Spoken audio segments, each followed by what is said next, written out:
أعوذ بالله من الشيطان الرجيم. بسم الله الرحمن الرحيم. وأشهد أن لا إله إلا الله وحده لا شريك له الغني غني الشريك والوزير والمقدس غني الضد والنيد والشبيه والنظير. وأشهد أن محمدا عبده ورسوله البشير النذير ورسوله البشير النذير والداعي إلى الله بإذنه وسراج المنير. اللهم صل وسلم وبارك عليه وعلى آله وأصحابه ومن تبعهم بإحسان إلى يوم الدين. أما بعد. عن أبي ذر عن النبي صلى الله عليه وسلم فيما روى عن الله تبارك وتعالى أنه قال: يا عبادي إني حرمت الظلم على نفسي وجعلته بينكم محرما فلا تظالموا. Ebu Zar radıyallahu anh'dan rivayet kılınan Peygamberimiz sallallahu aleyhi ve sellem aşağı Allah tebaraka ve teala'nın etkenlerinin birisi tübendegiler bula. İyi kullarım benim, men zulümni özüme haram kıldım, hem onu sizge de haram kıldım. Bir-biringizge qarata zulümlük kılmağız. Zulüm ul gadilliknin kirisi, yani gadilsizlik. Ol nerseni de bulsa tiyiş bulgan revişte işlemevini anlata. Zulüm şulay gadilsizlik көрсету, başka kişinin hukukuna, hakkına kırı, bilgilengen şiklerini uzu bula. Allah Teala köpküne ayetlarda özüne ışanmaganlarını, peygamberini kabul etmegenlerini, Kur'an'a yermegenlerini, özünün buyruklarını ötemegen tıyganlarından tıyılmaganlarını, gadilsizlik көрсетkenlerini zalimler deyip atı. Her bir gadilsizlik zulüm bulup dura. Başkalarının mülketini tiyişsiz revişte talap alı. Onun namusuna, derecesine kulsuzu zulüm bulup dura. Yalgan şahitlik biru. Yaysa tıyılgan revişte başkalarının hukukun kısuda zulüm bulup dura. Günah kılı hem düşmanlaşu şulayık zulüm. Üzününü üstün көрсетirge, başkaların dürüst tügül itip көрсетirge tırışı, ol başkalarga qarata zulümlük kılı bula. Kişilerge yoldan yürüge kumaşa ulav, yeyse yolunu qoplap kirteler kuyu zulüm bula. Zulüm işlevge sebep bulu, yeyse zulüm işlevge yerdem itu, şulayık ulda zulüm bula. Peygamberimiz sallallahu aleyhi ve sellem ayten mümkünlüğün bulup da boruşunu koytarmav zulümdi.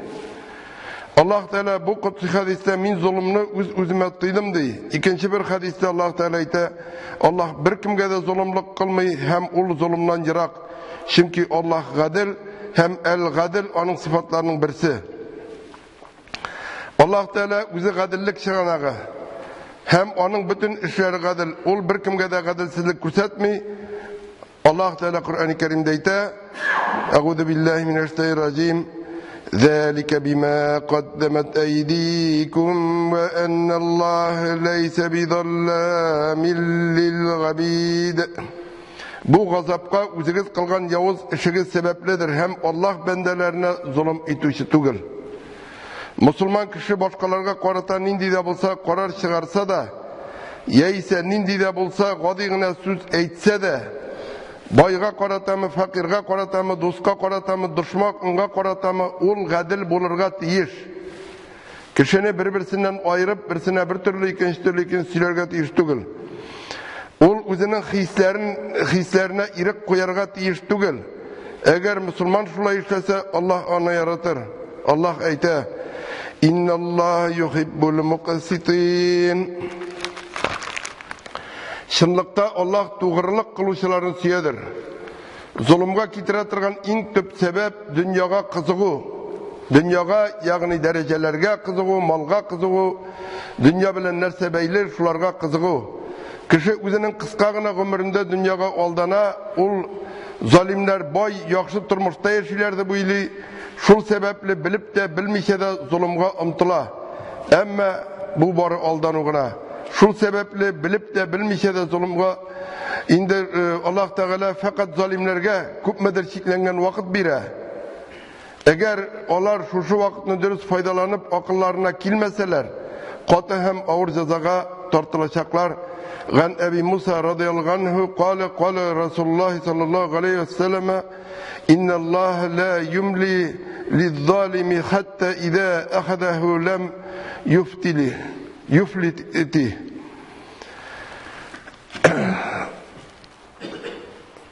وكذلك أخذ ربك إذا أخذ القرى وهي ظالمة إن أخذه أليم شديد. Abu Musa radıyallahu anh riwayat kılına Peygamberimiz sallallahu aleyhi ve sellem aytadi, şundaqta Allah zalimga vaqt bere, amma ularni tutsa ona qo'sharga mumkinlik bermey. Onlar Peygamberimiz sallallahu aleyhi ve sellem Hud suresinden tübendagi oyatni o'qidi. Ey Muhammed aleyhisselam, şulay Rabbing avul ehillerini zulm qilgan halda tutsa, ya'ni o'tgandagi qavmni Allohning g'azabi bilan tutuvi kibik, durustlikda Rabbingning tutuvi ranjitkish ham qoti. Ya'ni kimgadir narsadir erishmay, mana ular boy rahat yashaylar deb boyliqqa, dunyoga aldanirga, umtilirga kerak tugul. Zo'r darajali kishilar yaxshi yashaylar deb hamda Alloh subhanahu taolo ko'pmadir aytilgancha vaqt bera butun kishiga da. Kim nida darajada zulmlik qila, ularga vaqt bera, ham shu vaqt o'tgach, ularni tegishli vaqtda yetkazib tuta, ham shu aytilgancha Rabbingning tutuvi ranjitkish ham qoti tutsa qoti tuta. Allah Teala o'zining qullarına merhametli, ularga işlegan zulmliklarini tövbe qilirga mumkinlik bere. Endi shulayda o'zgarmasalar, yine o'zining jazosini jibara. Olayda ko'plarına jazoni kelajak turmushlarini qoldira. Zalimlar bizga jazo yo'q deb aldanmasınlar. Ular zulmliklari o'zlariga foyda keltiradi deb o'ylamasınlar. Allah Teala tutqach so'ng bo'la, agarda Allah Teala ularni qiyomat kunida qoldirsa, u kunidan boshqa hech narsa bo'lmayacak. Hem indi ansı tağıda nasharoqlar qiyomat kunida qoldira, dunyolikda bo'lmaydi deb shotlanirga kerak tugul, qiyomat kunida qolgan tağıda nasharoq bo'la. Allah Teala aytadi: ولا تحسبن الله غافلا عما يعمل الظالمون إنما يؤخرهم ليوم تشخص فيه الأبصار مهطعين مقنعي رؤوسهم لا يرتد إليهم طرفهم وأفئدتهم هواء. Allah subhanahu teala ey Muhammed aleyhisselam, zalimler kılgan işten Allah'ını gafil deyip uylama, hiç de gafil tugul. Fakat ul zalimlerge gazapını kişiktiredir. Kuzlar tikelip durgan kıyamet gününe çaklı gına. Başlarını bugüp, aşıgıp ul zalimler çakırışığa taba gelirler. Ve kurkularından kuzları yumulmaz, tikelip durur ve kungilleri anlavdan boştur. Zulümün bir şeyi bola, hem ul şik zalimni helaketke ilti. Eğer de zalim üzerine verilgen fırsattan faydalanıp üzerinin zulümlük kılığını tuktatmasa, zalimnin kim bulduğuna koramazsan, zalim cezaga tortulacak, hatta zulümlük kılışı peygamber bulsa da. Indi Peygamberimiz sallallahu aleyhi ve sellem vaktinde Mekke'de Suhayl bin Gamr isimli şair bula, ul üzerinin şiirler bilen Mekke halkın türlü vakıgalar vaktinde dertlendirip duruş söz ustası bula, yani İslam dine kilgençe Mekke halkın dertlendire, üzerinin düşmanlarına karşı dertlendire, hem ul vakitte şunday şairlerinin söz ustalarının bir sözleri jite turgan bula, soğuşunu boşlarga da, hem baratırgan soğuşunu tuktatırga da. Ul her vakit kişilerini İslam'a karşı kuturta turgan bula. İslam dini kilgenden soň ul Peygamberimiz sallallahu aleyhi ve sellem'e çıga, hem kişilerini İslam'a karşı kuturta. Hem indi kişilerin kungillerine şik kirte. Bu kişi Bedir soğuşunda esirlikке düşe. Indi şu kadar Peygamberimiz sallallahu aleyhi ve sellem'e düşman bula, hem şurayda Bedir soğuşunda esirlikке düşe. Şunda Ömer radıyallahu anh ayta: "Ya Resulullah, mina ruhsat bir Suhayl'nin dişlerini kıyarga. Onun tili ağzından asılınıp dursun, hem şunasın İslam'a karşı bir nerse de söyley olmasın" diye Peygamber sallallahu aleyhi ve sellem ayta: "Ey Ömer, kaldır onu. Min onu gariplendire olmayayım. Eğer min onu gariplendirsem Allah mina şunday ceza verecek. Hatta min peygamber bulsam da. Aşıkma kiler şunday gün, ol gününü bir yerde seni maktap, seni akşaytırgan şunday sözler söyleyecek, ol seni şatlandıracak diye. Hem biz bu vakıgadan Peygamber sallallahu aleyhi ve sellem'nin zulümden ne kadar irak bulduğunu görüyoruz. Hem bu vakıga bizge zulümga karşı zulüm bilen cevap birge yaramalarını kürsete tırgan misal bulup tura. hem күп кенә вакытка туры килә, кемдер кемгәдер золымлык эшли, һәм җавап итеп киләләр. Инде казый буларак та, хәзрәт буларак та мәскәдә киләләр. Шуңарга каршы шулай эшләсәм буламы? Ул миңа шундый эшәклекләр чыкты дип. Һәм менә бу мисалдан күренгәнчә, нинди генә эшәкелек булса да, золымга каршы золым белән җавап бирергә кирәк түгел. Һәм инде бу вакыйганың дәвамына килгәндә, Пәйгамбәр саллаллаһу алейһи ва сәллям әйткәннәр чынлап да була. Ягъни ул сиңа нинди шундый яхшы сүзләр әйтер, ул сине шатландырачак дип вәгъдә бирә Пәйгамбәр саллаллаһу алейһи ва сәллям. Һәм бу була. Пәйгамбәр саллаллаһу алейһи ва сәллямның вафатыннан соң кешеләр исламнан чыга башлыйлар. Мәккәдә фитнәләр башлана. Мәккәнең яшь әмире Аттаб бин Асид кача. Шунда Сухайл Кәгъбә кырына басып искиткеч чыгыш ясый. Кем Мөхәммәд саллаллаһу алейһи ва сәллямгә табынды, белсен Мөхәммәд үлде. Аллаһ яши һәм һич кайчан үлмәячәк. Эй Курайшлар, сез ислам кабул итүчеләрнең иң соңгылары булдыгыз. Исламнан баш тартучыларның беренчеләре булмагызчы. Аллаһ белән ант итәм, кояш белән ай чыгып һәм байып торганда бу дин җир йөзендә калачак. Бу кеше сезне алдамасын. Чынлыкта мин белгәнне ул да белә, фақат аны Хишам улларына булган көнчелек кенә бу эшкә итерә. Һәм инде бу исламга каршы чыгыш ясаучы кеше турында әйтелә. Эй кешеләр, мин Курайшларның иң бае, сез үзегезнең әмирегезгә буйсынырга тиешсез, сез аңарга закат түләргә тиешсез. Әгәр ислам ахыргача дәвам итсә, мин сезгә гарантия бирәм, әгәр биргән закатларыгыз сезгә кайтарылачак. Шуннан соң ул тыела алмыйча елап җибәрде. Сухайл сөйләүдән туктагач кешеләр тынычландылар. Ягъни исламнан кайту Мәккә шәһәрендә тукталды. Исламда калдылар бөтенесе дә, шушы чыгыш сәбәпле. Һәм инде әгәр дә шул вакытта Гомәр радиллаһу анһу үчен алган булса, бәлкем бу хәлләр булмас та иде. Шуңа күрә зулымга каршы зулым белән җавап бирергә кирәк түгел. Бәлкем киләчәктә зулым кылучы тәүбә кылыр һәм безнең өчен хәерле кешеләрдән булыр. Сухайлның чыгышы турында искәч Гомәр радиллаһу анһуның күзләренә яшь килде. Ул Пәйгамбәр саллаллаһу алейһи ва сәллямның сүзләрен исенә төшерде һәм әйтте: "Мин синең пәйгамбәр икәнлегеңә тагы бер кабат шаһидлык бирәмен" диде. Аллаһ Тәгалә Куръанда әйтә: "Инна ширк ла зулмун газим." Чынлыкта ширк иң зур зулым. Дөньяга мәхәббәте арткан сайын кеше диннән ныграк читләшә, ширккә бата. Ул зулым кылмыйм ди. Ул үзе зулым кылган аңламый. Кеше Аллаһка гыйбадат кылу өчен яратылган. Аның гыйбадат кылмавы үзенә карата зулым булып тора. Һәм шул зулымның нәтиҗәсе кыямәт көнендә күренәчәк. Пәйгамбәр саллаллаһу алейһи ва сәллям әйтә: "Инна зулма зулуматун яумил кыяма." Зулым кыямәт көнендә куе караңгылыкка әвереләчәк. Зулым кылу ничек кенә булса да, ахыр чиктә залимның үзенә кайта. Бу дөньяда булмаса, ахиратта кайта. Залимның яхшы гамәлләре алынып, рәнҗетелүчегә биреләчәк. Алар биткәч, рәнҗетелүченең начар гамәлләре залимга биреләчәк. Бу дөнья бер сынау гына. Иманы загыйф яисә бөтенләй булмаган кешегә дөньяда яхшы булып күренгән нәрсәләрнең күбесе начар булып чыга. Мәсәлән, кеше баласына дини тәрбия бирми. Аны бүгенге көн таләпләренә туры китереп тәрбияли. Музыка мәктәбенә йөртә, спорт мәктәбенә йөртә һәм башка бик күп түгәрәкләргә йөртә.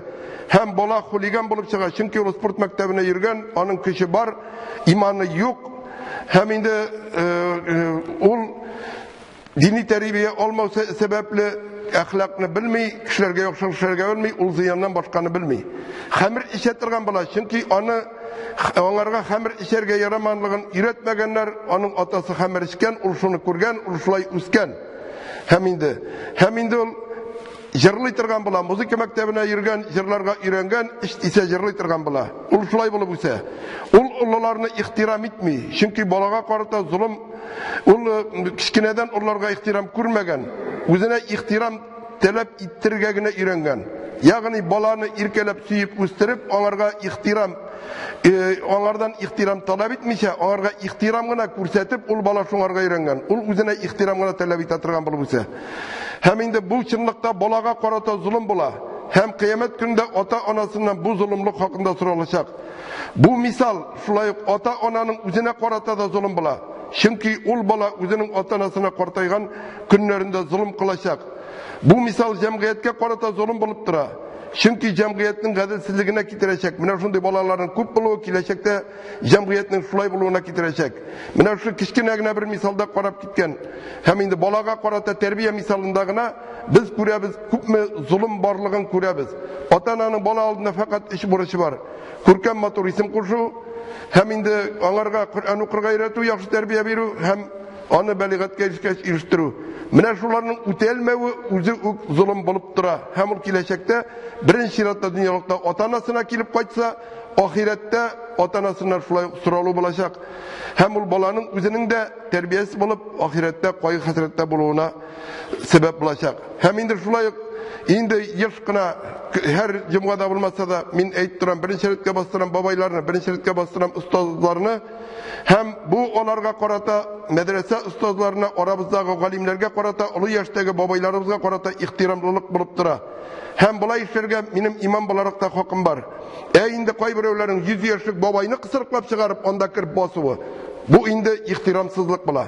Çünkü yol ihtiramga gaylesinde irenmegen tillik İslam dini turunda söylev bilengine ular Müslüman diye aytip bulmay. Hem indi mine şuşunday koysığına meşitke kimgine barsa da meşitke, başka meşitlerge barsa da ul meşitteki taleplerge buysunurga gerek, ul meşitteki taleplerini öterek gerek. Onda tege min bilen bular bilmeydigen fikir bilen bir meşitke de kirerge gerek tugul. Şunday mine şundaylar köp bulganga kurede Müslümanlar arasında birdemlik yok, tarqavlık kına var. Çünkü her kim özünün tertibini alıp gelirge tırışa, eytirsin imam bir nerse de bilmey, koysığına meşitlik olsa da eytirsin anda kimdir nersedir bilmey, hem de ol alıp gele ol tertip kirte. Bu misallarını bir köp getirip bularıydı, kişini zulümden onun takvalığına kutkara, onun takvalığına dünyaga qarashının dürüstlüğünü temin eder. Şuna göre Allah Teala ayta: "Ya eyyuhellezine amenu kutiba aleykumus siyamu kema kutiba alellezine min qablikum la'allakum tattaqun." Ey mümin bendeler, evvel zamandagi müminlerge farz kılıngan gibi takvalığınız artsın için Ramazan ayında oruza tutske de farz kılındı. Yani mecbur etildi. Indi uzun günlerini indi öyle yanağına uzun Ramazan ayı oruza tuttuk. Allah Teala bizge takvalığınız artsın için deyip Ramazan ayın biri hem indi. Takva kişi elbette zulümlük kılmayı. Nindigine bahas olsa da, hatta ol bilip dura, özü dürüst olsa da, ol bahasta qatnaşırga tugul ekenligin. Şuna göre, ol fitneden şitte bula, ol fitnede qatnaşmay, ol tıynak bula, ol yuvaş bula, ol uyalşan bula, kirek vakitte usal bula, kirek vakitte müminlerini yoqlaytırgan bula, kirek vakitte bütün üstünde işleytirgan bula. Bizning bugungi kunda takvalık indi yeterlik derecede bulmağı sebeple kirisi bara kurgani bir şey. Allah Teala tutkan rozalarımızın kabullardan kılsın, bizni zulüm kıluşlardan kalmasın, özümüzge qarata zulüm kıluşlarga sabır bulup, kuşkanların ütep diğanlarından tıyılıp yaşap, barışak urunlarımızın vaqda kılıngan cennetlerde bulurlar nasip kılsın. Ebu Zar radıyallahu anh hesap şehit usta poslanik Allah sallallahu aleyhi ve sellem передал такие слова Всевышнего Аллаха Субханаху ва Тааля: «О мои рабы, я сделал насилие запретным, харамом для себя. Я сделал запретным его и для вас. Не совершайте насилие по отношению друг к другу». Абу Муса радıyallahu anh передает, что посланник Аллаха саллаллаху алейхи ва саллям сказал: «Поистине Аллах предоставляет отсрочку притеснителю, но он, когда схватит его, то не даст возможности убежать». Всевышний Аллах сказал: «И как было много поселений, жителям которых я дал отсрочку, хотя они и были неправедны, потом же я наказал их, и ко мне они вернутся». Также Всевышний Аллах сказал: «Нет у нечестивцев ни близкого друга, ни заступника, которого они послушались бы». بارك الله لنا ولكم في القرآن العظيم ونفعنا وإياكم بالآيات وذكر الحكيم إنه هو السميع العليم الغفور الرحيم المجيب الدعاء.